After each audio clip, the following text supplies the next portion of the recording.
Hey guys, welcome to Final Cut Bits. I'm Colin.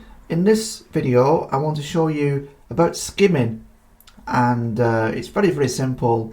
Like, just for example, you want to skim the footage just to find, say, some screenshots or some action shots for a screenshot, or you may want to find a certain part of a video that you're looking for, and just keep clicking like this or dragging doesn't work. It's not so easy.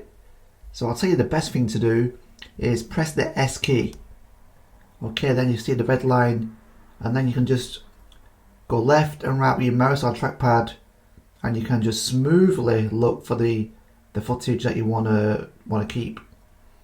Alright, so I use this all the time, just find a screenshot for the thumbnail, and you know, once it's selected, you just press select, then you can go left and right arrow just to actually find home in on the exact frame that you want to save as a screenshot.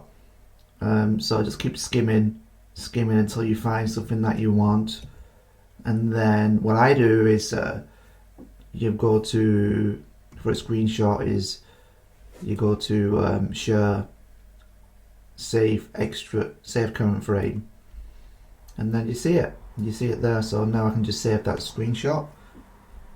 Okay, I won't save it now, but yeah, as simple as that. Just skim, and when you want to stop skimming, I recommend when you've done skimming, turn it off as soon as you can, because it causes problems with your editing. It's a bit finicky. So press S again, and then it goes back to normal. So then you can just go and use your normal controls. So I hope that helps you, and thanks for listening. I'll see you in the next video. Peace.